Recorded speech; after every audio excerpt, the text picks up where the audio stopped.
아침에 눈을 뜰 때마다 무거운 마음으로 하루를 시작하는 사람들이 있습니다. 출근길 지하철에서, 회사 복도에서, 저녁 식사 자리에서 사람들의 얼굴에는 피로가 가득합니다. 오늘도 살아남았다는 표현이 농담이 아닌 진심이 되어버린 시대. 인간관계는 복잡하고 성과는 부족하고 미래는 불안합니다. 행복이라는 단어가 마치 남의 나라 이야기처럼 느껴지는 순간들이 늘어갑니다. 그렇다면 행복은 정말 어디에 있을까요? 놀랍게도 19세기 독일의 한 철학자가 이미 이 질문에 대한 깊은 답을 제시했습니다. 아르투르 쇼펜하우어.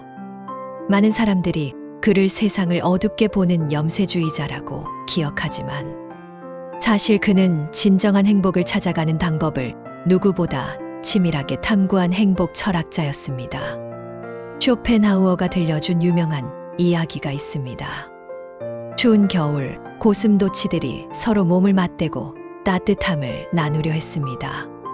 하지만 너무 가까이 가면 다시에 찔려 아프고 너무 멀리 떨어지면 추위에 떨어야 했죠. 결국 적당한 거리를 유지할 때만 서로에게 해가 되지 않으면서도 따뜻함을 나눌 수 있었습니다. 사람들은 종종 이 비유를 사람을 멀리하라는 메시지로 오해합니다. 하지만 쇼펜하우어가 진짜로 말하고 싶었던 것은 다릅니다.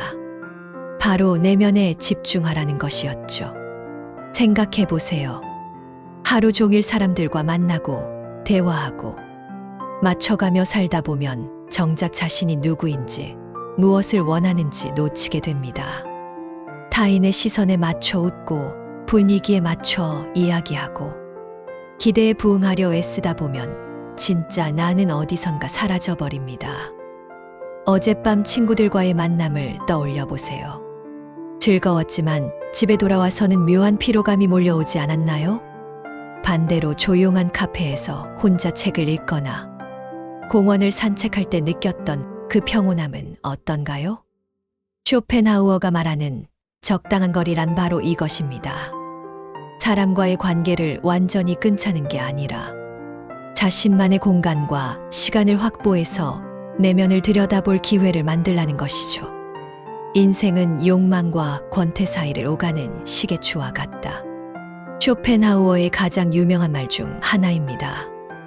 우리는 무언가를 간절히 원하다가 그것을 얻으면 금세 지루해하고 다시 새로운 것을 찾아 헤맵니다. 승진을 위해 밤낮 없이 일하다가 막상 승진하면 더 큰 욕심이 생깁니다. 연인을 만나고 싶어 안달하다가 연인이 생기면 자유로운 싱글 시절이 그리워집니다. 주말이 기다려지다가 막상 주말이 되면 무료해서 월요일을 기다리기도 하죠. 이것이 인간의 본성입니다. 결핍 상태에서는 고통스럽고 충족된 상태에서는 권태롭습니다. 그렇다면 행복은 영원히 불가능한 것일까요? 쇼펜하우어는 이렇게 답합니다. 행복이란 욕망이 충족되는 순간의 짧은 경험이다. 아침에 마시는 첫 잔의 커피, 오랜만에 만난 친구와의 따뜻한 대화, 퇴근 후 집으로 향하는 길에서 바라본 노을, 좋아하는 음악을 들으며 걷는 산책길. 이런 순간들이 바로 행복입니다. 거창하지 않고 오래 지속되지도 않지만 분명히 존재하는 진짜 행복이죠. 고통은 적극적이고 행복은 소극적이다. 쇼펜하우어의 또 다른 통찰입니다. 고통은 강렬하게 우리를 깨우지만 행복은 조용히 스며듭니다. 마치 건강할 때는 건강함을 모르다가 아플 때야 비로소 건강의 소중함을 깨닫는 것처럼 말이죠. 쇼펜하우어는 인생을 항해에 비유했습니다. 평온한 바다에서는 배의 소중함을 모르지만 폭풍이 몰아칠 때야 비로소 튼튼한 배의 가치를 알게 됩니다. 삶의 고통도 마찬가지입니다. 힘든 시간들이 우리를 더 강하게 만들고 작은 행복에도 감사할 줄 아는 사람으로 성장시킵니다. 시련의 아픔을 겪은 사람이 새로운 사랑의 소중함을 더 깊이 느끼고 실업의 불안을 경험한 사람이 일자리의 가치를 더 잘 아는 것처럼 말입니다. 그렇다면 행복의 조건은 무엇일까요? 첫째, 건강입니다. 몸이 아프거나 마음이 병들면 아무것도 즐길 수 없습니다. 적당한 운동과 충분한 휴식, 그리고 스트레스 관리가 행복의 기본 조건이죠. 둘째, 감사하는 마음입니다. 가진 것에 초점을 맞추면 풍요로워지고, 없는 것에 초점을 맞추면 항상 부족합니다. 셋째, 현재에 집중하는 능력입니다. 과거를 후회하거나 미래를 걱정하느라 현재의 작은 행복들을 놓치지 말아야 합니다. 흥미롭게도 쇼펜하우어는 사랑에 대해 복합적인 견해를 가지고 있었습니다. 그는 사랑을 종족 보존을 위한 본능의 속임수라고 정의하면서도 동시에 인류가 존속하기 위해 반드시 필요한 감정이라고 인정했습니다. 사랑에 빠진 사람들은 상대방을 이상화하고 완벽한 존재로 착각합니다. 하지만 시간이 지나면 환상은 깨지고 현실과 마주하게 되죠. 그럼에도 불구하고 사랑은 계속됩니다.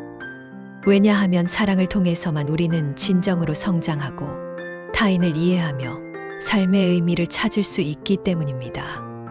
쇼펜하우어 자신도 이런 모순을 살았습니다. 사람들과의 거리를 두라고 철학했으면서도 실제로는 사교적인 삶을 즐겼고 여성들과의 관계도 활발했습니다. 이런 모순이야말로 인간다운 것이 아닐까요?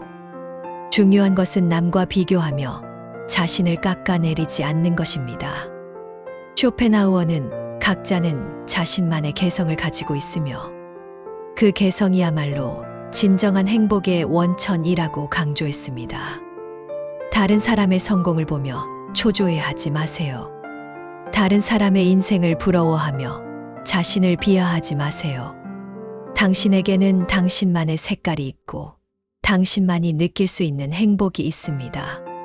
쇼펜하우어는 40 이후의 삶에 대해 특별한 의미를 부여했습니다. 젊은 시절에는 타인의 시선과 사회적 성공에 집착하지만 나이가 들수록 진짜 자신이 무엇을 원하는지 알게 된다고 했죠. 40이 되기 전까지는 세상이 나를 어떻게 보느냐에 신경 쓰며 살았다면 40 이후에는 내가 나를 어떻게 보느냐가 더 중요해집니다. 남들이 정해놓은 성공의 기준에서 벗어나 자신만의 가치관을 정립하게 되죠. 이때 비로소 진정한 자유를 느낄 수 있습니다. 좋아하는 것을 좋아한다고 당당히 말하고 싫어하는 것은 정중히 거절할 수 있는 용기가 생깁니다. 완벽하지 않은 자신을 받아들이고 그런 자신을 사랑할 줄 알게 됩니다. 인생은 분명히 고통스럽습니다. 예상치 못한 시련들이 계속 찾아오고 원하는 모든 것을 얻을 수는 없죠. 하지만 그 고통 속에서도 순간순간 스며드는 작은 행복들이 있습니다. 따뜻한 차, 한 잔의 온기, 좋은 책을 읽을 때의 몰입감, 가족들과 함께 나누는 소소한 대화, 혼자만의 시간 속에서 느끼는 평안함. 이런 순간들을 놓치지 마세요. 거창한 성취나 대단한 변화를 기다리느라 현재의 소중한 순간들을 지나쳐버리지 마세요. 쇼펜하우어가 우리에게 전하는 메시지는 명확합니다. 인생은 완벽한 행복을 추구하는 여행이 아니라 순간순간의 작은 행복들을 발견하고 음미하는 예술입니다. 지금 이 글을 읽고 있는 당신에게 묻고 싶습니다. 당신만의 개성은 무엇인가요? 당신을 진정으로 행복하게 만드는 작은 것들은 무엇인가요?